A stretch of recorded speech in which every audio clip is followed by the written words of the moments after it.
In the previous video, we have gone through the steps involved in a typical machine learning approach. Now I would like to give a demo where we can see all these steps in action. We look at a data set called iris. So iris is a flower which has three species: Setosa, versicolor and virginica. The task is to identify the species given some features about the flower. So what are the features?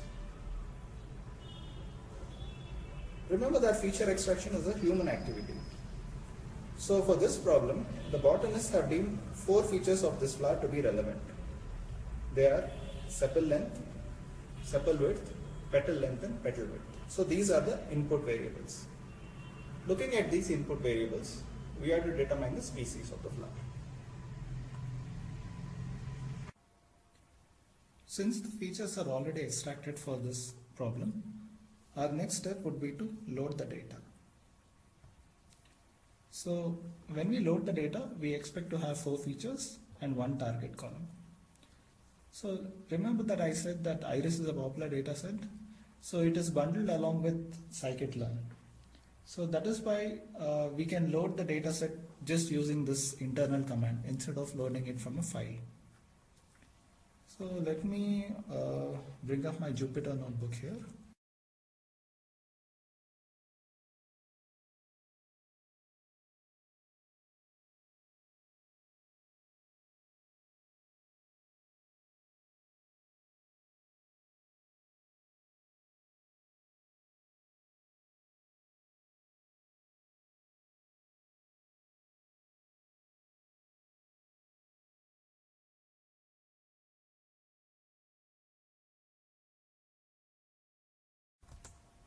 So as you can see,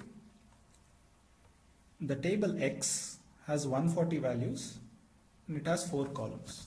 We can look at the first 10 columns, for example, first 10 rows like this. So you see all these are measurements for the petal and sepal lengths and width. So the first one is sepal length, the second one is sepal width, petal length and petal width. Similarly, we should be able to see 150 values for the column Y. So you have 3 kinds of species, right? So you have 50, 50, 50 data points for each. Okay. So this is just to see the output. So now our data table is present in X and Y together. So what is the next step? Now that we have loaded the data, we want to split it into training and test data.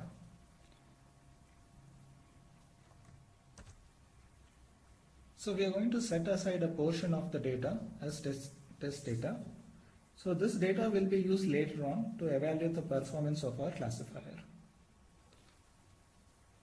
The code to do this in Python is really simple. It's just one line because you have a function called train test split.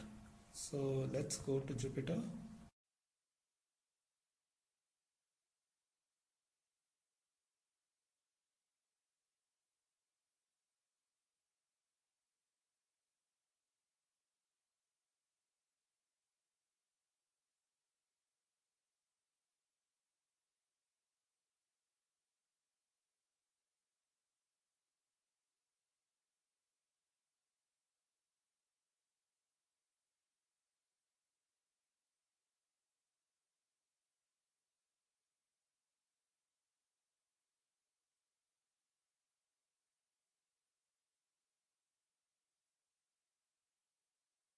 So the splitting is not even. Usually 75% of the data is given to training data and 25 is reserved for test. This is the default values. You can change it in this function if you want. Okay.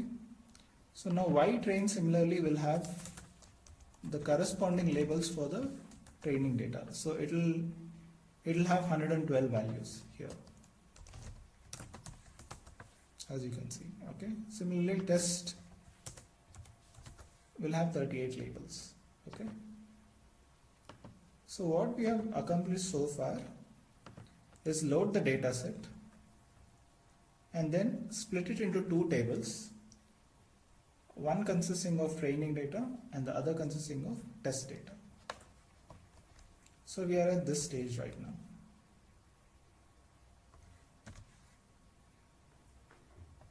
Okay, so now let's go to the most important part of the whole process, that is building the classifier.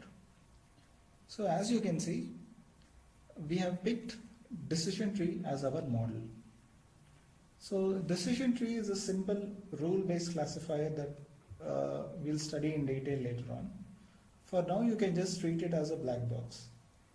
So the first line of the code here, as you can see, is where the model is declared. So we have declared CLF to be a model of type decision tree. Okay, that is just a declaration. It is like saying int a, as I said before. So your CLF is a data type of decision tree. Okay. So the second line is where all the action happens. So in this line, the classifier is actually being built. So this fit function is the most important function in all of the code, because this is where the model is actually getting converted to a classifier. So the fit function takes two arguments. The first argument is xstring, that is the input variables, and the second one is the output labels corresponding to that input. In the third line, we have used the classifier to make predictions on xtest. So you have both training and prediction just being done using 3 lines.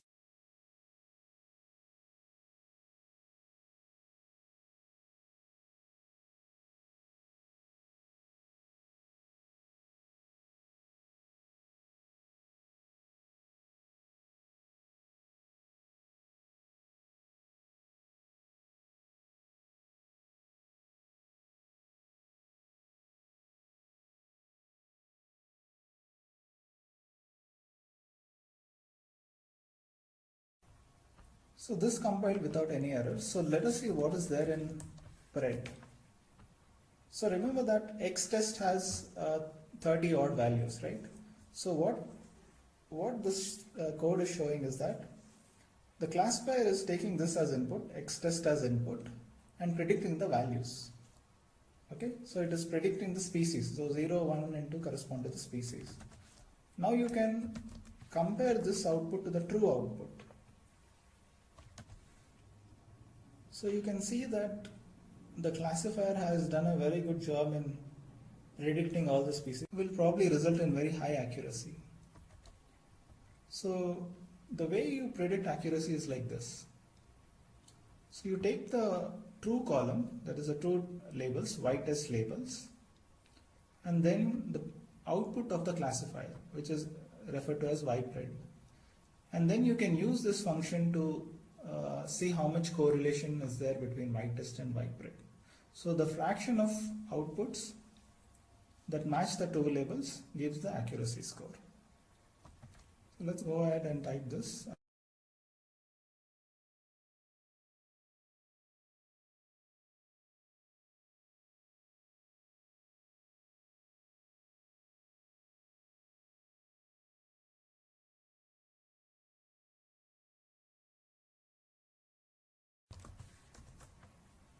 Okay, there you go. So you have 92% accuracy. So this, we have just built a classifier with 92% accuracy. So you can run this code again and see what output you get. So I'm running this code again, and now you see I got 100% accuracy, which is kind of surprising. Let me run this again. So now again I'm back to 92%.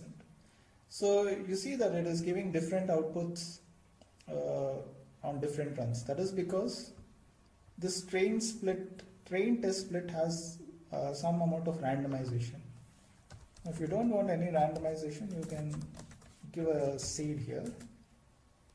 State equal to 0.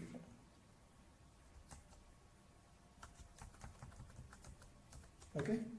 So now that there is one random seed, it is always splitting in the same way. So now the accuracy doesn't change. So let's go over these steps again.